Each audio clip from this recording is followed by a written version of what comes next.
Hey everybody, Dr. Mike here, back with another look at the ASM Hydrasynth.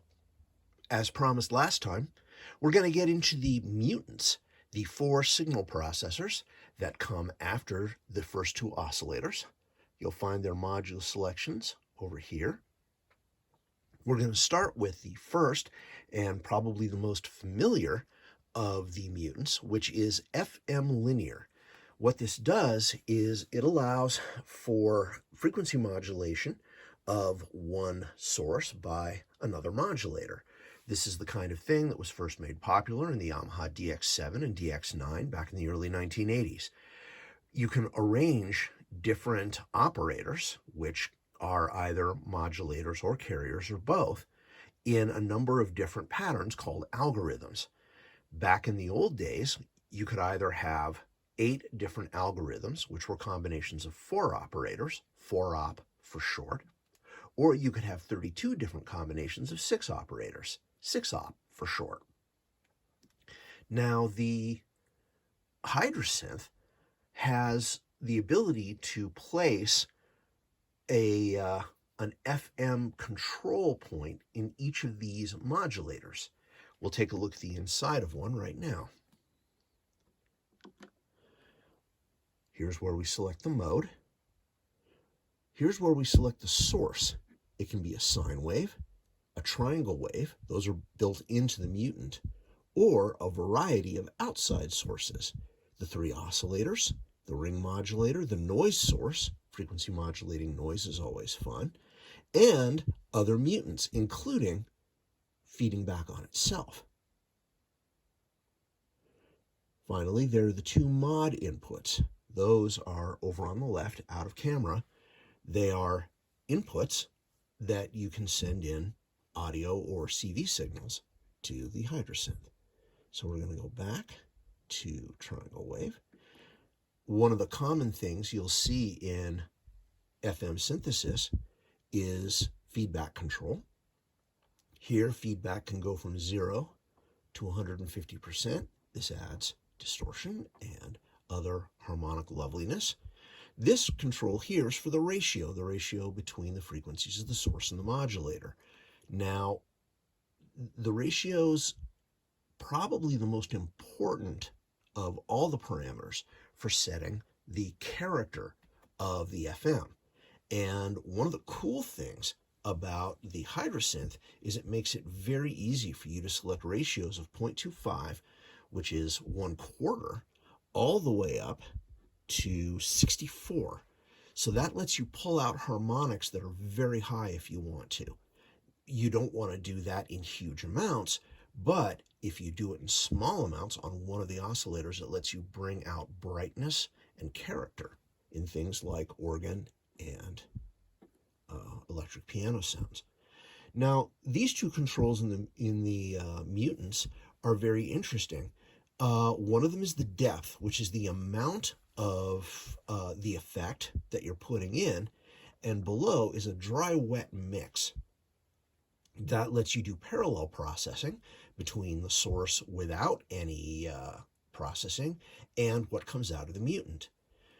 The reason why you have both is if you modulate them, they affect the sound in different ways. You'll notice that there are no extra pages, so this is all the control you get, and really it's all the control you need. Now, we're going to go back. This is a little pipe organ patch, and what you'll notice here in the macros is that we have individual volume controls for pipes 1, 2, 3, 4, and 5. Then there's something called air, and then we have wet mix for delay and reverb, which we're going to turn to 0 so we can hear the patch naked. So this is what pipe 1 sounds like by itself. Take a look at the oscilloscope. You can see that it's a sine wave. Now we add in pipe 2, which is an octave up.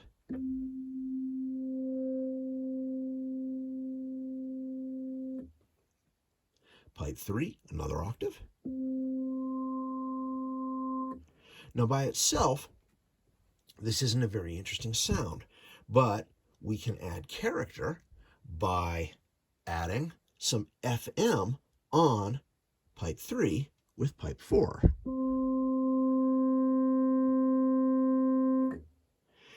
Now, pipe 4 is using one of the harmonic settings that we have in here. You'll notice it's just off of 0.25, which means it gives us a little bit more warmth.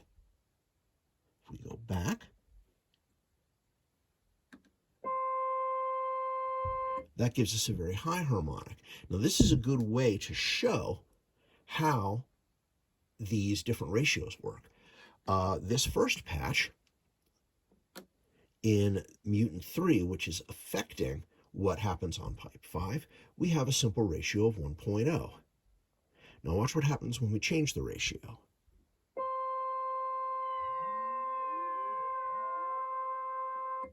Okay. One of the advantages of the way the Hydrasynth handles these ratios, because you can have fairly fine control over a wide range, is you hold down the Shift key and it will jump to obvious normally used ratios. 0.5,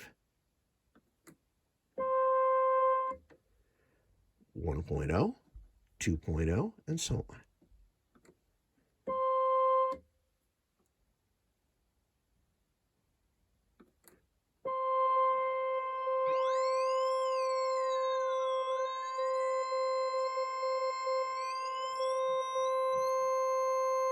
It gets pretty nasty. But obviously, that is not a very interesting sound. So what I'm going to do now is I'm going to switch over to, first to another example sound, where now our ratio has been set here to 0.75, which produces a more interesting, richer organ sound. And then we're going to go into the Browse page. And one of the things that the Hydrasynth allows you to do is to place patches in a category. So we can actually scroll through categories. And we're going to find the electric piano settings.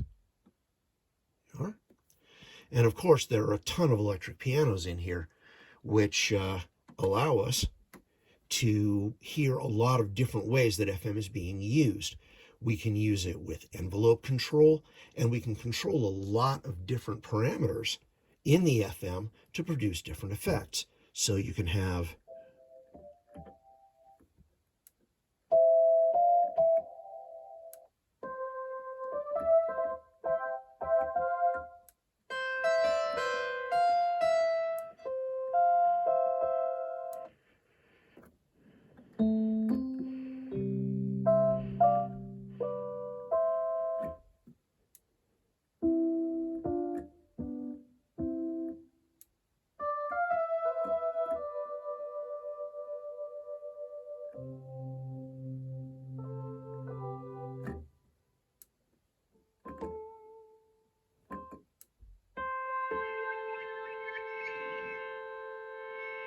a more drastic example of controlling harmonics and distortion.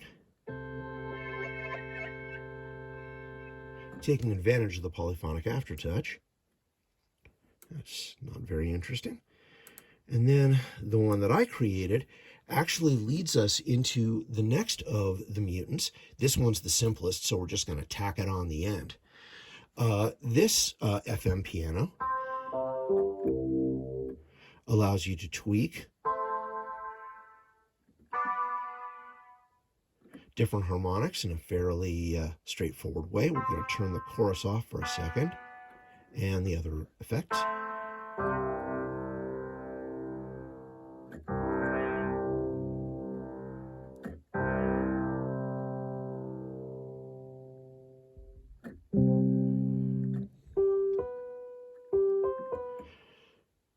Now, this macro control over here is called SynthPad, and all it does is bring in a different mutant.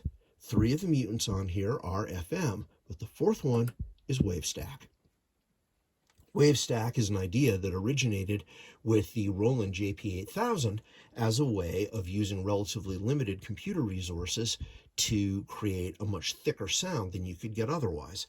It was called supersaw. It took a sawtooth wave and used phase shifting to create 6 copies of that wave, which makes things very thick. All the SynthPad control does is bring in the WaveStack mutant. So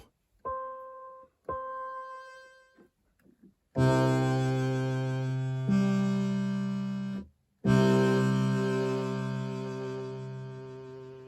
that's really all there is to wave stacking. You can use it to thicken out any patch. If you need to, you can use it here as an extra element that can be brought into the sound. And it's just sort of an overall thickener that people have come to get used to, and a handy thing to have, even if it's not very complex. Next time, we're going to talk about some of the other available mutants, oscillator sync, and pulse width modulation, of which the Hydrasynth can do several times. Until then, please don't forget to click subscribe and like. Thanks so much for listening. Check out musicplayer.com to join the Music Player Network, where I'm writing about all this stuff in detail. And until our next video, stay safe, stay sane, and stay connected.